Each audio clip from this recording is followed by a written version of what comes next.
We're with Cowboy baseball coach Josh Holliday. Another series win for the Cowboys over a Cincinnati team that came to Stillwater with a 7-5 conference record, tied with the Cowboys going into the weekend. You won all three.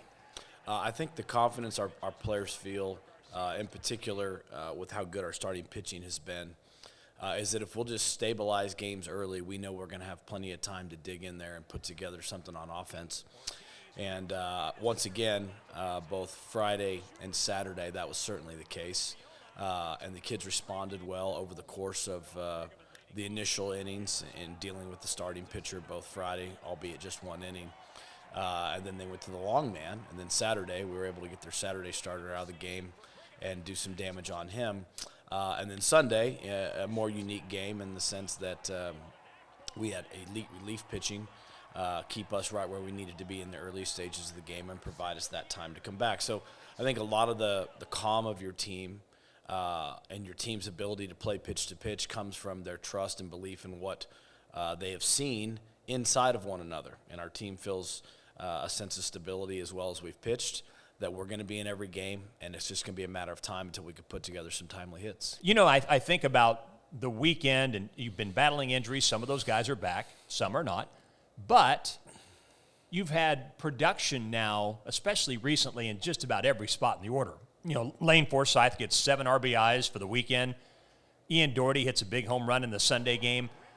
That dynamic appears to have changed, whereas early some guys appeared to be getting some footing in the bottom half of the order. Now you're getting a lot of production down there. Yeah, I think Lane has quietly been one of the real keys to our season. You know, he's played tremendous defense at shortstop.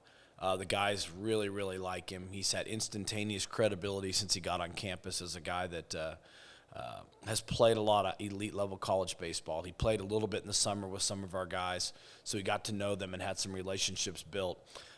He's been super steady on offense. He's been exceptional on defense. He sat down there in the 7, 8, or 9 hole and collected multiple big hits for us over the course of the season. You know, when you look at what injuries do sometimes, they open the door for somebody to step in that maybe otherwise would have been waiting for the opportunity. And it's always tough to lose players, but when opportunities present themselves, you want players in your program with the talent and the desire to step in and do the job. And whether it's been offsetting some injuries that we've had behind the plate, in the outfield, on the corners, guys have been ready to step in. And I feel like that's been one of the real strengths of this team. It's a real compliment to the players on this team. And it's something I'm very proud of the team for understanding this day and age, where just because something doesn't start out exactly as maybe you envisioned it doesn't mean your time won't come or that it can't finish in a more reflective fashion of what you want it to be, right? And so just seeing young players stay with it, seeing guys battle through injury, seeing guys get off to slow starts but find their rhythm, and seeing guys adjust and adapt to roles and embrace them has been something that I really want to compliment the kids for, because it's a two-way street. You have to have the space and the vision of what the team can look like, but you also have to have people willing to buy in and deliver in those spaces, and the kids are doing that. You know, Aiden Miola is been in and out of the lineup due to injury, but then Saturday he has a grand slam. Homers again on Sunday.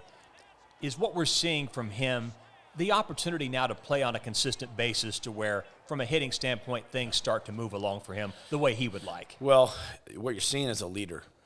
Aiden is arguably the leader of our team on the field. I mean, when he's on the dirt, we're a better team. His presence out there, his communicative skills, his encouragement, his strength, his fight. He's a leader, and he's learned to play through some of those nagging injuries, and he's become an awfully good offensive player. He's a very versatile defensive player, but what he is, he's just a top-shelf leader, and he's a kid that's tough as nails. He pulls for his teammates. Once again, another guy in the modern day of college athletics who was raised right in the arena of sport. And his parents deserve a lot of credit for raising a kid who has toughness, as a selfless leader, but also knows how to compete and fight for something that's meaningful to him. And he's a throwback. He's the kind of guy that probably could have played here in the 80s, 90s, 2000s, or now, because he is an on-field grinder. How important has middle relief been? Yeah, exceptional. finding the right rhythm and roles for our guys on the offensive side and certainly on the pitching staff has been something that with this many newcomers, it took us a little bit of time, but really give Rob a ton of credit. His feel and instincts with this particular staff, his ability to put guys in the right spots, use them effectively at the right time, manage them and keep them in the flow has been really, really outstanding. And, you see the Friday game, Crans was dominant, a real key to the victory. Once again, Saturday we get a little bit of a space there, so it was good. Evan O'Toole could come in on Saturday and close it out.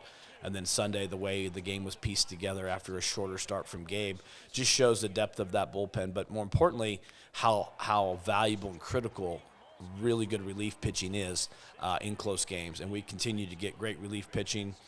We continue to see more and more guys really starting to emerge on our staff, which is really encouraging. Ryan Ure continues to get better and better. Ryan Bogus is finding some rhythm again after being out a little bit last year. It's taken him some time. So the relief pitching and the management of our pitching has been a real key to our success. So your next conference series is at Kansas State, a team that is unique and a unique ballpark in that it can play very differently based on weather. What are your observations on K-State? A team that will run, has some unique pitching pieces, I think. Yeah, it's just the same thing we talk about every week. Is just this is the next challenge in front of us, and we know Dallas Baptist team on a Tuesday and a Kansas State team on the weekend. Good ball clubs. The K-State series, as you mentioned, they have a number of returning players, very good players. It's a turf surface, and much like all the Midwestern parks, the wind can dictate the terms of engagement on any given day. But we'll take them head on. We do know this. The elements are the same for both teams. So if it's a favorable win for hitters, we'll have the same opportunity as will they. And if it's not, then we just got to buckle down and play low to the ground like we have at times at Obrate. So one at a time, getting the best space possible we can, but we do know they have a number of really good players. Another important week for Cowboy baseball, and we'll see you next week to talk about the K-State series.